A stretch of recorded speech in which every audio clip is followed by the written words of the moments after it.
How did you come out of poverty/being broke? Before we continue with the video, please hit a subscribe, likes, and comments to make sure you don't miss our next video. Number 20. Married my way out of it. I had no idea her family were doing well because they live so frugally, but when I moved in with them to save money, after marrying her as they put it, I was put in charge of managing everyone's bills and credit cards.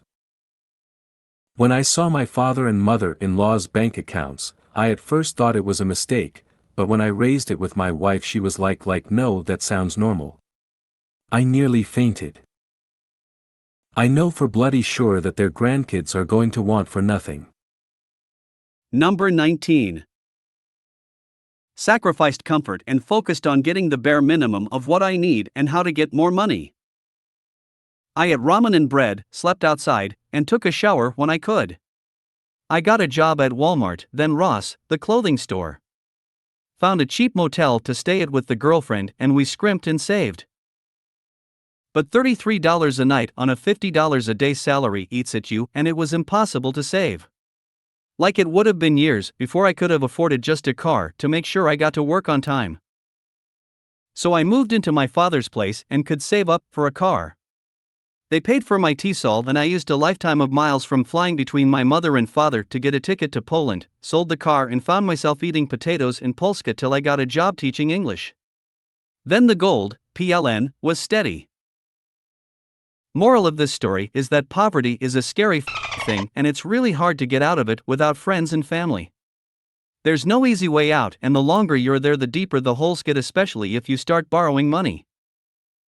I still like to travel on nothing sometimes though. Hitchhike, couch surf, and eat nothing but bread for months. Number 18. I was homeless, bouncing from shelter to shelter, hustling running weed and pills for people to scrape together a session at the end of the day.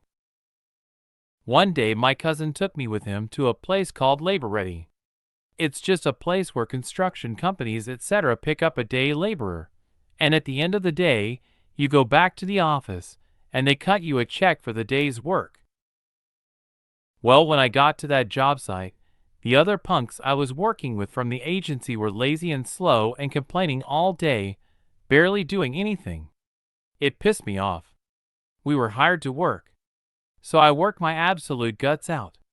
We were digging mud out of the basement of an abandoned farmhouse that was being restored. The boss came during the day and saw me carrying 2 steel 5-gallon pails filled to the top with mud up the stairs and out the back door constantly, while the other 2 were barely filling 1 2-gallon drywall mud pail. He took me aside and said, "You're not going back to the agency tomorrow, you're hired." From there, I continued to work my guts out for him and eventually was promoted from laborer to a carpenter's apprentice. I learned a few trades there since they were a general contractor. From there I moved on to other companies and continued learning new trades. Today I'm a jack of all trades, making good pay. I do everything: windows and doors, flooring, brick and concrete repair, drywall, mud and tape, tile, siding and aluminum, you name it. I've got my own brand new van, fully kitted out with all the best tools I could possibly need to do any job. And my work is appreciated because I am meticulous and hard working. And that's how I went from pinching out of weed bags and sleeping at a mission to owning a house and vehicles with a good job. Number 17. Read, learned, exercised, went to night school, got a GED, went to university, got a loan for that, learned to live on beans and rice for 6 years, got a contract job in my industry, worked, studied, learned, took every minute of work that came my way. Gained the trust of the middle-class people around me, made them believe I wasn't some white trash loser, read, learned, exercised, saved up $10,000, started my own business, struggled for years, failed many times and finally got here. I am 52 and still working 6 days a week, 12 hours a day. Sad but true. No easy options for me, unfortunately. Number 16. As a former banker and financial advisor, the best advice is to have an actual plan. I've seen so many people, even ones who make great money, who are always totally broke and can never achieve their goals because they have never taken the time to sit down and formulate a realistic plan to get there. They just have a dream and go through life always assuming it will happen eventually. My wife and I set a goal to be mostly retired and living on our sailboat by 40. She used to roll her eyes at me when I pulled out my notebook every month or two and completely reevaluated every step in getting there. Well, I'm sitting here typing this from my boat on the way to the Caribbean at 39. Number 15. Might sound harsh, but I dropped the group of people I was hanging with. They all had no aspirations or drive to do anything or get out of the small town we grew up in. I knew that if I stayed in that circle of people, I wouldn't go or do anything with my life. That was 8 years ago now.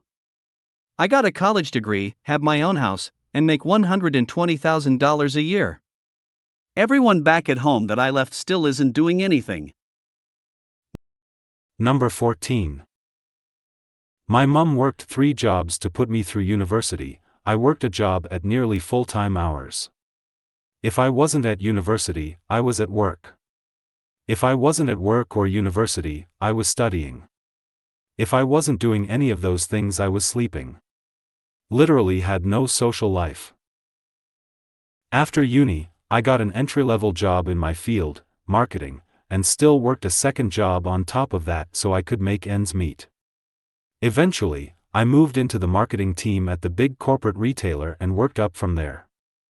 I didn't quit my second job until I started making over $80,000 per year. 3 years later, and I now earn $135,000 per year at the same company and love it. I also own an investment property with my brother and SIL, share, a motorbike, and was just able to purchase a new vehicle in December last year. I have always gotten the hand-me-down cars from family members. It was not easy. It was fucking hard.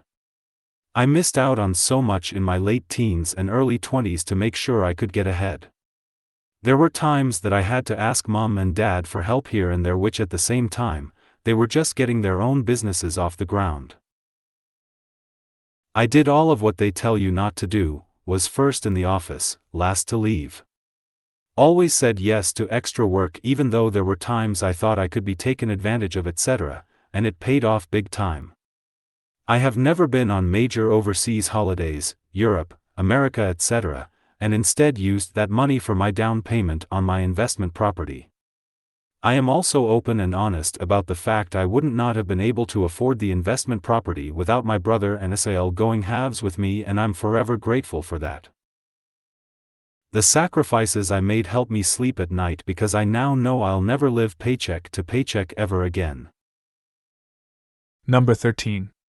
I worked hard, didn't spend much, put money on the side when I could, worked even harder, tried doing many different things to earn money, diversified baby.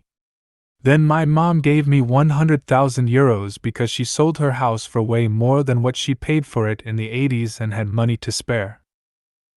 So I bought a small house in a village where life is cheap, and now I just work part-time. Crazy how life is so much easier without a mortgage or rent to pay. If you wonder, working hard and harder never gave me anything. I was still desperately poor. Everything I did either failed or brought such little income it barely paid my bills. Number 12. I'm a child of poor immigrants. I just happen to love science, and especially mathematics. I obsessively studied it because it was cool. Enrolled in a community college because I wanted to learn more before getting a grow-up job. One thing lead to another, and now I'm a faculty at a university. I think people should choose something interesting and focus on doing it well, learning, and developing as a person for a few years. After a few years, then decide if you want to continue or not. If not, then look for ways to use your new skills to take a step in a different direction. Working hard and having a growth mindset is huge. But I have to acknowledge that I was super lucky that I just happened to love mathematics. Mathematics is one of those things that everyone needs, yet everyone refuses to learn, so I have a lot of opportunities. Number 11. Have you ever listened to the song Money by Pink Floyd? Seriously, listen to it. I started out in manufacturing when I graduated from a trade school. I got 4 certifications in IT and telecommunications. I want to go to college someday. I hated that job, but it was easy to get in through a temp agency. The hours sucked, 12-hour night shifts, and the pay sucked, $15 an hour, which isn't enough for me to make rent and stuff. I had a disagreement with the supervisor who was a total I got fired. I started searching for jobs in other cities nearby. In northern Utah, all cities are clustered together and are relatively simple to get to if you take public transportation, which is infinitely cheaper than driving your own car. I got a job in telecommunications and RF for $20 an hour to start. Basically unfucked my situation. The only issue is that it's 45 minutes away from me. Just get a good job with more pay. I suggest, if you have a skilled trade, not looking for local jobs. Look at the surrounding towns for small businesses and companies. Be prepared to make the commute every day. Set the bar somewhere in the middle. Number 10. Been a computer guy all my life, tried to go to community college for CS, but dropped out cause I was paying my own way and didn't want any loans. But picked up the fundamentals of programming over the years. Pursued other careers for a few years, before realizing none paid what I wanted. Then had a buddy help get my foot in the door at a programming job. Now make great money, with significant raises coming soon. Also live in a low COL area. The saying, "It's all about who you know," has rung true for me most of my life. Number 9. Quit drinking. Turns out it's tough to get out of crippling debt and the cycle of homelessness if you're slowly killing yourself with alcohol. I was suddenly able to hold down a job and be a reliable, dependable, contributing member of society. I've got a fiancé, just bought a house in a decently middle-class suburb of a major city, and have hobbies, interests, and commitments that I honor. Outside of overcoming addiction, the biggest learning for me has been not allowing my spending to increase as I make more and more money. Number 8. Lived on the street at 18. Realized it wasn't for me and forced myself to change. Got a bar job and worked there until I got a lucky break being offered a job in a call center through a regular. Worked my ass off until I made it to their marketing department, then moved into advertising. Long story short, I'm now at executive level with a beautiful wife and 2 young kids, and couldn't be happier, even though there are new challenges in life I need to face. I found that there's only one person that can change your situation, and that's yourself. No one or no thing is going to save you besides you. Number 7. I grew up with drug-addicted, alcoholic parents. I've worked every day since I was 16 and stay far away from my family. My wife and kids are my rock and keep me working hard and pushing to be better. Pro tip: leave your small town and never look back. Take control and grab life by the horns. Number 6. Taught myself a second language between the ages of 16 and 17, impressed some Rotarians, and they whisked me away from the horrors of the trailer park and made me an exchange student. So then, instead of being a trash man or at best a truck driver, I became a linguist. Of course, later in life, I reverted back to abject poverty, but that's a different story. Number 5. Taking a loan and going back to school, studying hard, making good grades, getting an industrial degree, and moving 1,000 miles away from everything I know. It was terrifying, the biggest leap of faith I've ever taken. It was a calculated risk, but I was dirt broke, and had skipped meals for years. Making that decision at 22 changed my life. Now 10 years later, I'm happily married, a homeowner, and make over $100K a year. Number 4. I got lucky. I liked computers, and I could study a vocational degree in my country which was free at the time. Then my family kicked me out, so I had to move to a big city to get a low-pay, entry, 1,000 hours job, completely alone. There was zero opportunities or support for me. I was broke, sharing rooms and flats with interesting people. Then it turns out computers are a field with a lot of workers needed, so in a big city your skills are on demand and I got a better pay progressively. Then I studied English and that opened international opportunities so I could work in a better field, maybe remotely. Then I opened my own small company and I don't have to put up with bosses. Number 3. We were low middle class. Father was a school teacher and mother a homemaker. We were not poor. We did not have many comforts taken for granted now: no electricity, no running water, and no modern toilets in the house, which was rented. We slept on the floor with some thin reed mats and bed sheets providing some cushion. We ate simple food, whether that is nutritious or not, had some simple clothes, a few pairs tailored each year coinciding with the festivals, went barefoot many times, because the footwear did not last long and could not be replaced as often as needed, went to government schools because they were free, walked to the school and back, and went to government doctor or a semi-qualified private practitioner, when sick. We first came to a big city and lived in a rented house that had the normal facilities: electricity, running, tap, water, and toilets that could be flushed. I was 14 years by then. It felt good, and listening to a radio in the house was real fun. There was no TV at that time, 1962. That came much later, sometime in 1978, or 1979 in my case. A black and white TV, but that was a deluxe model, with good picture and sound. Similarly, fridge also came around that time. I was already well employed by then and added these because I got married in 1978 and wanted to keep my wife happy. She came from a well-to-do family and was used to these things, as also dining tables, proper beds, mattresses, etc.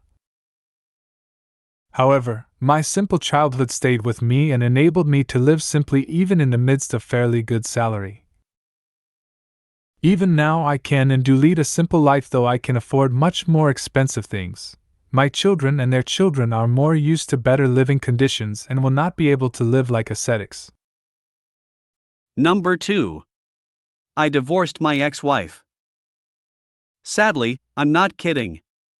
She was horrible with money, to the point of us declaring bankruptcy. When our divorce went through, my credit score jumped up 40 to 50 points.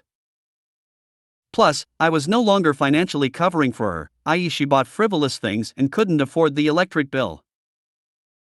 Here I am, 14 years after bankruptcy and 8 years after the divorce, and, while I'm not raking it in, sadly, I am making the same I was back then. I can make ends meet with being able to put some money away each month, not a huge amount, by the way. My wife and I also had a financial situation. She got laid off, so we took a very hard look at our finances. We got rid of Dish TV, $300 a month, and Verizon, $200 a month for 3 lines, and put it all on Spectrum. It's now about $300 a month for internet, TV, home phone, and wireless phones, and they use Verizon's towers. We were paying about $100 a month for internet and home phone via Spectrum before.